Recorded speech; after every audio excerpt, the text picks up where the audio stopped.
Donald Trump has never shied away from controversy, and as he seeks a second term in the White House, one of his most prominent targets is what he calls the woke bureaucracy that has, in his view, taken over various aspects of government, culture, and education. With increasing regularity, Trump has used his campaign platform to promise that, if elected, he will dismantle the layers of what he sees as progressive ideology permeating the federal government and institutions across the country.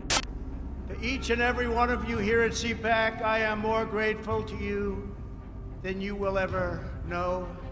We are gathered this afternoon to talk about the future of our movement, the future of our party, and the future of our beloved country. For the next 4 years, the brave Republicans in this room will be at the heart of the effort to oppose the radical Democrats, the fake news media, and their toxic cancel culture. Something new to our ears, cancel culture. And I want you to know that I'm going to continue to fight right by your side. We will do what we've done right from the beginning, which is to win. During his first presidency, 2017 to 2021, Donald Trump frequently railed against the so-called deep state, a term used to describe entrenched career officials in the federal government, who, according to Trump, opposed his policy agenda and actively worked to undermine his presidency. He accused this deep state of being a hidden force within Washington that protected establishment interests rather than the will of the American people. However, over the years, his focus has shifted from the bureaucratic elites working against his policies to the broader cultural shift toward progressive values, what is now termed woke culture. This shift can be seen clearly in his public statements over the last 2 years.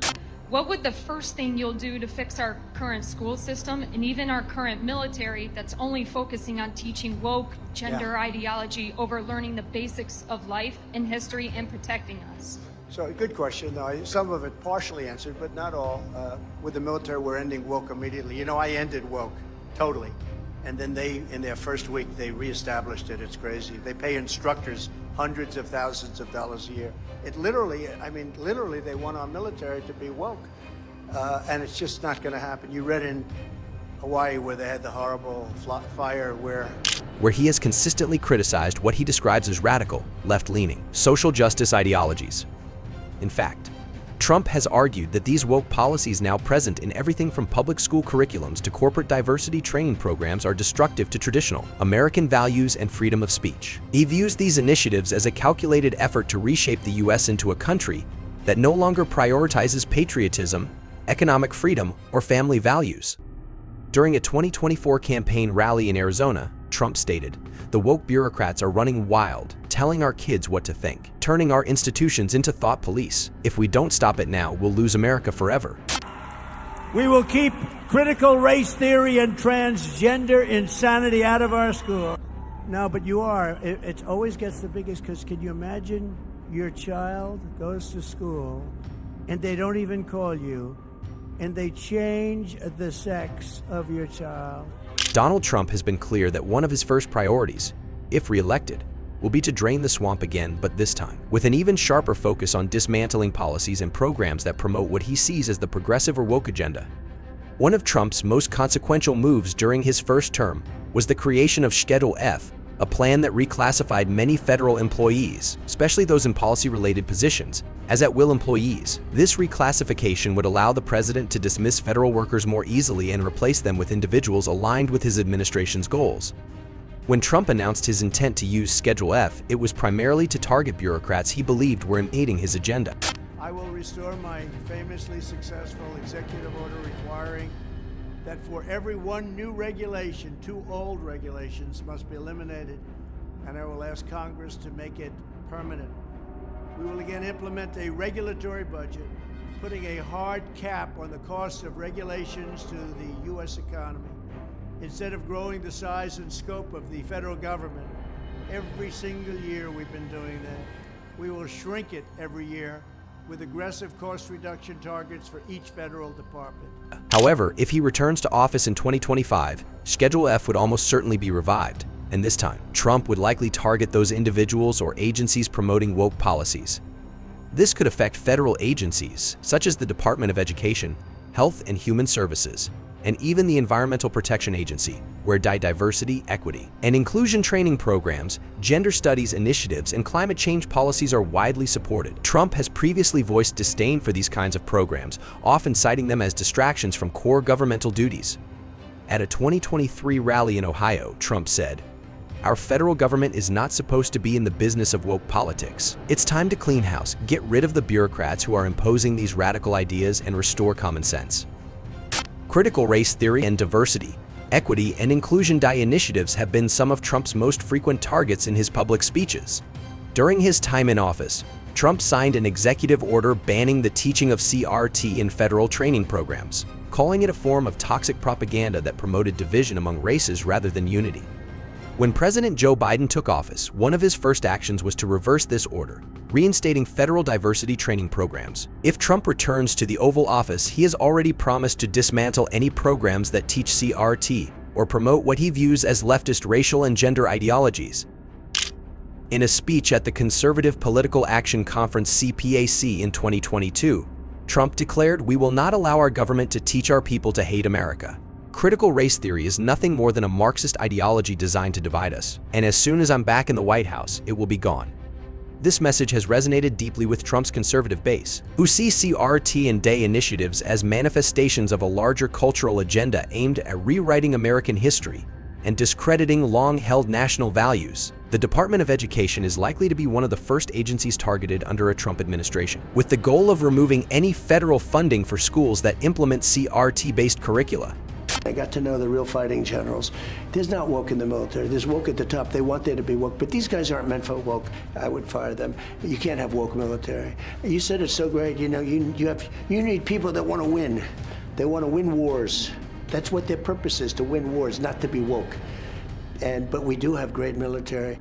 Another aspect of Trump's plan involves what he views as the wokeification of the military and law enforcement agencies. Under Biden's administration, both the military and police departments have implemented training programs and policies that focus on gender diversity, racial sensitivity, and even climate change. Trump has expressed outrage over these developments, arguing that they distract from the core missions of these institutions defending the nation and protecting its citizens. In a 2023 rally, Trump stated, "Our military should be focusing on defeating our enemies, not worrying about who uses what bathroom or who gets offended. We need to restore toughness and discipline in our armed forces. We will bring back the strongest military the world has ever seen, not the most woke." This sentiment has been echoed by many in the conservative sphere, who believe that the military and law enforcement have become too politically correct and distracted by social justice issues. Trump's plan would likely involve reversing any DAY or CRT-related training programs within these institutions and refocusing them on more traditional military values such as strength, honor, and patriotism. Perhaps one of Trump's most publicized initiatives is his war against progressive educational curricula. In his final year in office, Trump announced the creation of the 1776 Commission, an effort aimed at promoting patriotic education in schools and countering the influence of the 1619 Project and other progressive interpretations of American history. The 1619 Project, which focuses on the legacy of slavery in shaping America, has been a frequent target for Trump and other conservative figures, who argue that it presents a negative and divisive view of American history. Trump's 1776 Commission, meanwhile, was designed to promote the idea of American exceptionalism and to teach a version of history that celebrates the country's achievements rather than focusing on its shortcomings. Although Biden swiftly dismantled the 1776 Commission upon taking office, Trump has vowed to revive it if he returns to power. He has also suggested that schools across the country could face funding cuts if they adopt curriculums based on the 1619 Project or similar progressive programs. In a speech in Texas, Trump stated, "We need to teach our children to love their country, not hate it. The radical left wants to rewrite our history, but we won't let them. When I'm back, we're going to promote real American history, and we're going to defund any school that tries to indoctrinate our kids with woke lies."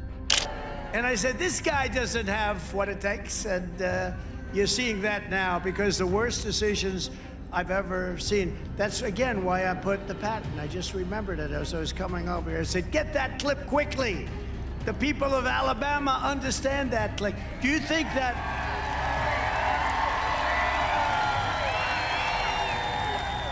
Let me ask you, do you think that General Patton was woke? I don't think so. What do you think, Mike? Mike, was he woke? I don't think so. I don't think he was too woke. He was the exact opposite. You know what woke means? It means you're a loser. Everything woke. Everything woke. It's true.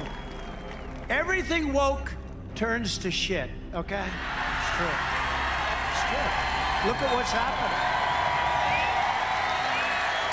Trump's campaign against woke culture extends beyond government agencies and educational institutions. He has also taken aim at corporate America, particularly companies that have embraced progressive causes as part of their business models. Trump refers to this phenomenon as woke capitalism, and he believes it represents a betrayal of traditional American free market principles. In recent years, several major corporations, including tech giants, financial institutions, and even fast food chains, have implemented policies that align with social justice movements, such as promoting supporting Leb2 causes, or taking a stance on climate change. For Trump, these actions are not merely marketing strategies, but part of a larger agenda to push progressive values on the American people. He has called for boycotts of companies that embrace what he views as woke policies and has suggested that a future Trump administration could even explore regulatory measures to discourage this type of corporate activism. In a 2023 interview with Fox Business, Trump remarked, "These companies think they can get away with pushing woke nonsense on their customers, but the American people have had enough. We're going to fight back. And we're going to make sure that businesses focus on what they should be doing, making products, providing services, and supporting American jobs, not playing politics."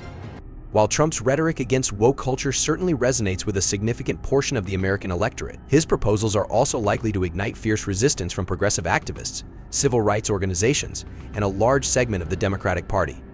Opponents argue that Trump's vision for dismantling woke policies is a step backward for the country, particularly in the areas of racial justice, gender equality, and Leb2 rights. They view his proposals as a direct attack on the hard-fought gains of marginalized communities and worry that a Trump administration would roll back decades of progress in civil rights. Trump's critics also contend that his focus on woke culture is a distraction from more pressing national issues, such as healthcare, the economy, and climate change. They argue that, while Trump's anti-woke rhetoric plays well with his base, it does little to address the practical concerns of everyday Americans. Despite this, Trump remains undeterred. With each rally and speech, he promises to take an axe to the woke bureaucracy, framing the 2024 election as a pivotal battle for the soul of the nation. Whether or not Trump's vision resonates with a broader electorate remains to be seen. But one thing is clear: if he wins a second term, his war on woke culture will be front and center on his agenda.